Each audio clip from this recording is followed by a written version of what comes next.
Brixton.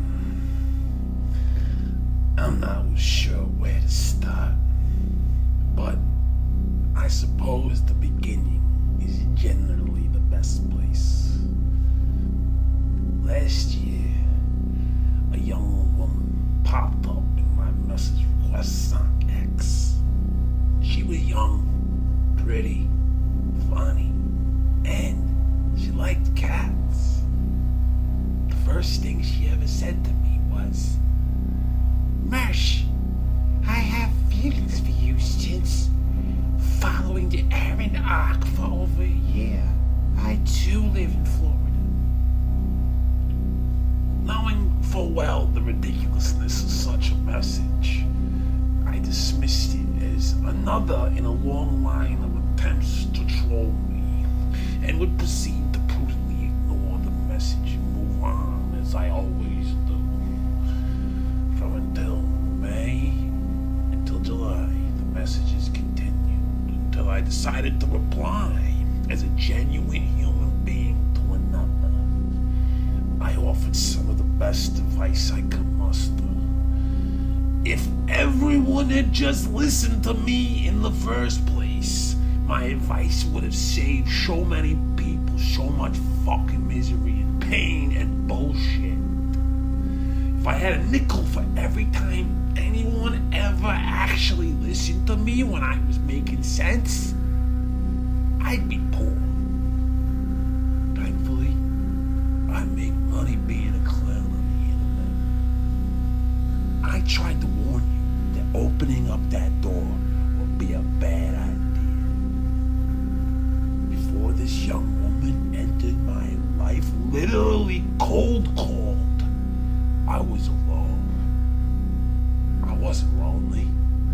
I was resigned to an emotional purgatory that, while for most people might feel like hell, allows a person like myself to resign that energy into other avenues where fulfillment and success is more likely.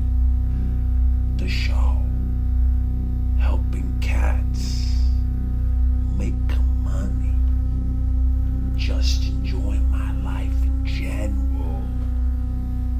Perhaps not the most lofty of goals, but certainly attainable and sustainable. No boundaries were being pushed. No ultimate payoff was being sought. Just a cage I built myself and was comfy in. I spent, or it could be regarded as I wasted, a lot of my energy in my younger years looking for the girl I could spend forever with. But because of a combination of being born ugly and poor and going through legit trauma and substance abuse and being a faggot in general, I always managed to fuck it up somehow. Over time, I found that no single thing fucked up my life more than the pursuit of a woman who could genuinely love me. Dating was just always made my shit worse, made things more complicated, and eventually put me in a situation where I self-destructed. It was easier to fuck when I could fuck and wanted to fuck, and otherwise just check out. You know I don't like using the word happy. To me, happiness has always been a concept that specifically describes a moment of fleeting ecstasy. True happiness is a lie. To me, being content should be one's best pursuit. Every second you can log in life being content should be recorded as its own victory. Most of the worst of life comes from chasing happiness, wanting more, thinking you deserve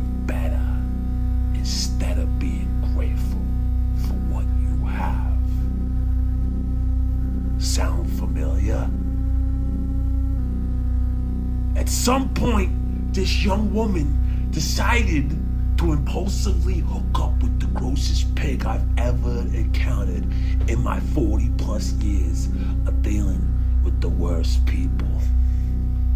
It was strange. I felt responsible. This awful person was about to take advantage of and ruin the life of this poor, innocent woman. And that was in some indirectly way my fault. I had no say, I had no control, but I felt like it was my fault. Looking back, this should have been my first major sign to cut and run, to be honest. You plugged fully in and voluntarily made a decision to fuck Ethan Ralph. Jesus Christ. You even went back for seconds and let him stay at your house longer than I ever did. A theme that we'll expand upon later. The first time you're forced to eat shit, yeah, I should be concerned and try to help. It's sad to see you sniffling around the trough of your own free time looking for seconds. You plugged fully into the whole destroyed mersh thing. You shared private combos and enriched people who have spent 10 years trying to ruin my life. Second time in one paragraph where I will say we will expand on this later. You sure have patterns. You literally did the thing I was afraid you'd do. Like, right away. Before I ever met you, hung out with you, or fucking acknowledged you, you were a part of a public campaign to set my life on fire and create some public image of me being a cuck. You only expressed some regret when the righteous backlash happened and started getting mad for you. Despite all of that, I still knew that you entered a part of the internet you were clueless about and had a better idea what you were in store for than you did. I don't want them to consume you. And in a very rare show of grace, I tried to fix the situation. In what would become the overall theme of our relationship, we established a dynamic where I spent time and energy actively trying to improve your life and enrich you, despite you doing everything you can to make mine worse. Ralph was raw dogging you, not me. But I was out there trying to make sure you didn't suffer the consequences of your own actions. I did not want to be with you at that point. I did not plan to even meet you in person. I just didn't want you harmed any more than you already were. When we first got together, everything was amazing. I had like 7 to 8 months of actual happiness, not just being content. I liked that, Brixton. She liked me. She liked my show. She was dialed in. She wasn't embarrassed of me. She wanted me to meet her parents. In fact, she brought it up. You were so involved in every moment of my life. Vice versa. And then you were just gone. We know what happened. Just to recap, you started emotionally cheating on me behind my back. And you fell for some basic ass game and got used and shit on and abused. You allowed yourself to be thoroughly literally humiliated and destroyed twice because I wasn't good enough for you. It wasn't a one-time thing. It became a dynamic. Again, you don't want me. You want attention. But I always seem to be your insurance policy. And that's what hurts the most, is that lately, even after putting my own feelings on hold twice, in lieu of is best for you, putting my own needs on a shelf just to make you feel better. After all of that, you aren't even fucking grateful for it. Not even a bit. You came back to me, and somehow you have a fucking attitude about it? My audience is the problem? They say mean things about you. You did horrible things to me multiple times. But you can't forgive them? Grow up. If you live one day of your own exploits from my perspective, you wouldn't have the constitution to weather that storm. Despite everything you have done to me, I have forgiven you. After all I have ever wanted was what we thought we decided on last year. But I have to come to the bleak realization you are the kind of person to just use a person like me until you find whatever it is you really want again. You probably already have, and given your history, I bet he's a fucking peach. If my personality was half as dark as the guys you would rather be blowing in 4K video, this would be a Nightwave episode with your picture in the thumbnail and every excruciating detail of your life on display. Not a genuine letter to you begging you to turn it around. But once again, that's our dynamic. I treat you better than all of the guys you'd rather be fucking. It's a good time to remind you, I didn't cold call you. You burrowed into my life. Then as soon as you had the chance, you took a whole week off of work to let Kevin Scampoli film himself fucking you in the ass without lube while you begged to marry him. You did photo shoots with him. You let him taunt me. You taunted me. You let him humiliate me. You thought it was funny. You guys had some fucking song.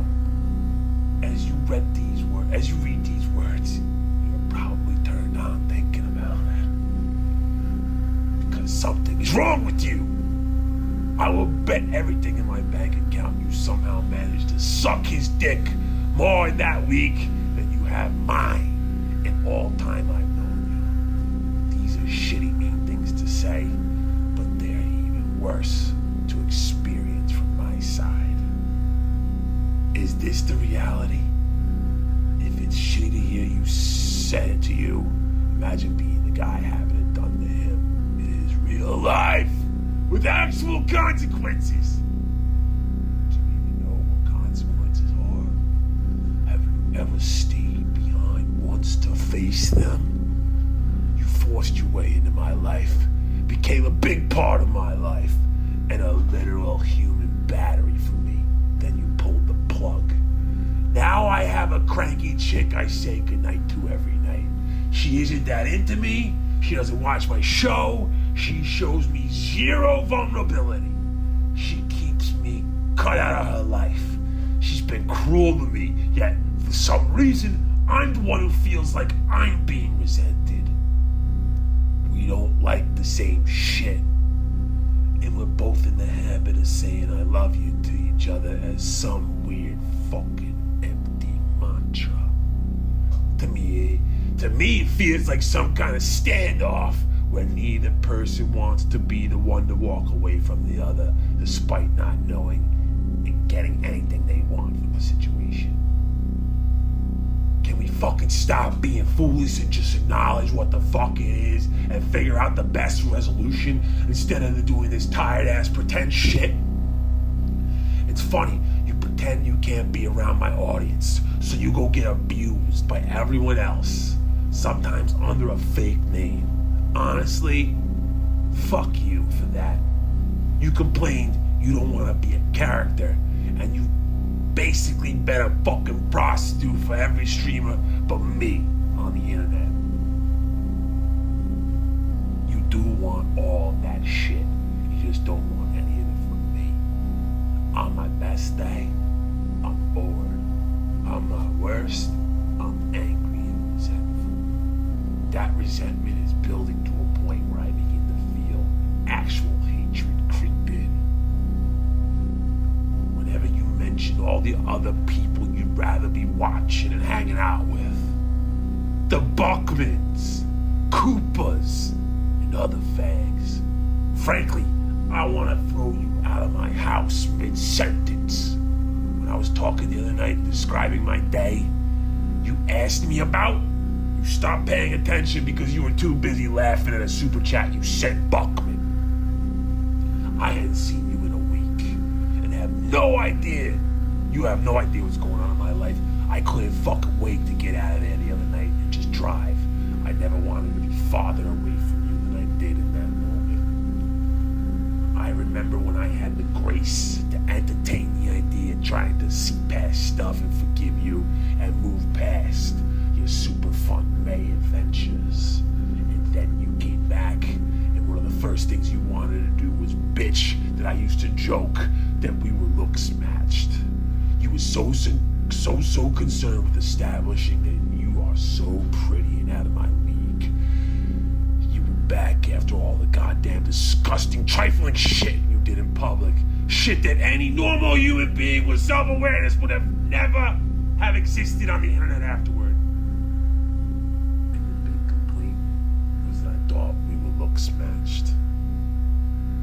You are pretty, but you're not anywhere close to out of my league. Calm the fuck down. The nerve that you even brought that up as a bone of contention after being the double most deranged person on the internet betrays your extremely unreasonable high opinion of your station in life. And you still want to act like you're doing me a favor by coming over here, eating and drinking and using my shit? Like you had anything to be complaining about? You were fucking lucky to be inside my goddamn house at all. And you should be grateful that I, of all people, give you a second chance and not look at you the way everyone else does now. But you're a woman.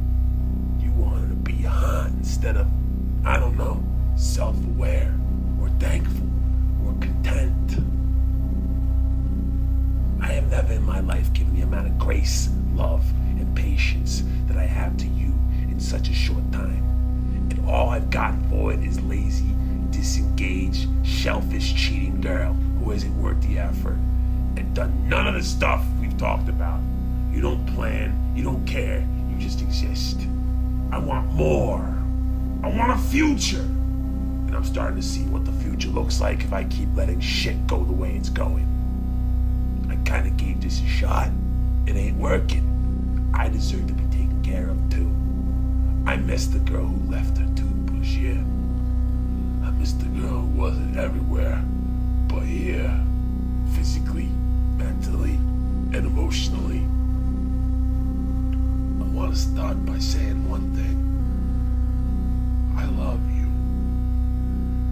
Genuinely. I actually want the best for you despite the fact that you have done more harm to me than good. I'm just realizing that I can't make it be good for you.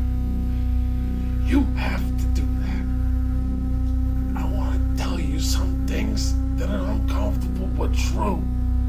And I need to get off my chest in the event that I never hear back from you again. You can't capable of warmth at times, but you're not a warm person. You keep the significant people in your life separate from one another because it's in your nature to deceive and hide things from everyone. You are inherently dishonest and have a quiet, seething anger to you that is barely noticeable at first. And if you direct it at me, at your parents, at anyone who tries to love you, nothing scares you more than two people who generally care about you being in the same room. You're nowhere near the worst person or even a bad person. But you are one of the most selfish and secretive people I've ever met in my life. Sometimes it seems as if you're simply disinterested in investing as much into another person as they are willing to invest in you. Other times it seems as you legitimately resent people who love you and expect things from you. You would rather be used by literal subhumans. I'm never going to abuse you, shit on you, use you enough for you to actually respect me. Sorry your childhood trauma played out that way. As someone whose own childhood and shit fucked them up, I got my own stuff to deal with. It made me an insecure faggot with abandonment issues. It made you vindictive. Here we are. Despite always supporting you, loving you, giving you whatever you want to need, no matter how well I tried to interpret your mixed signals and schizo needs, I have always managed to come up short of the expectations of the woman who cold called me. You don't love me, not because I'm not good enough, not because you don't want to. I just don't think you're capable of ever loving someone in a conventional way. You have a lot of work to do before you ever utter the words love to another being with the opposable thumb. Even though I've felt this for some time, I've continued to go along with the comforting lie that we were working on shit, but we're not. And we're getting to the point where the pretending isn't even that good anymore. You never wasted a single personal day to hang out with me. Facts. I don't hate you. I don't hate you. Despite all that has happened, I still love you. I'll always be there for you if you ever really need me. I don't think I deserve better than you, but I absolutely deserve better than you're willing to give me. You've harmed friendships I've had for years. You've cost me thousands of dollars, and you've completely ruined my public image. Made your video explaining it, you couldn't even bother to apologize to me. I was barely a footnote in that video. I was shocked. That was one of the first signs. I knew. You don't even realize what you've done. Or maybe you just don't care. Or maybe you've always been that embarrassed by me. I ran that video through Grok and asked it about my role, and it fucking laughed at me. Called me barely a footnote. Even a retarded machine learning model knows what I refuse to face. I would genuinely like one thing from you. If you ever figure out someday why you actually enjoy hurting me so much, would you please be courageous enough to share it with me? I believe I deserve to know that much. I'm done chasing you. I'm done asking what's wrong. I'm done trying to make your life better as like a general thing on my to-do list. You got more out of me than a lot a woman managed to ever get and probably ever will. So I hope you at least remember it with some fucking degree of gratitude. Fondness. I'm so tired. I still love you. I'm just tired.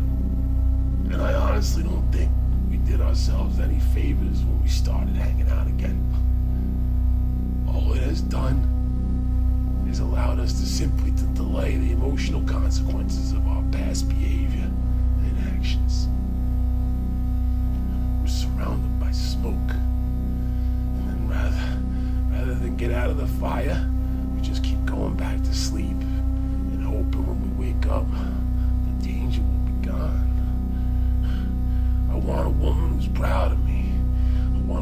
likes me, not just loves me.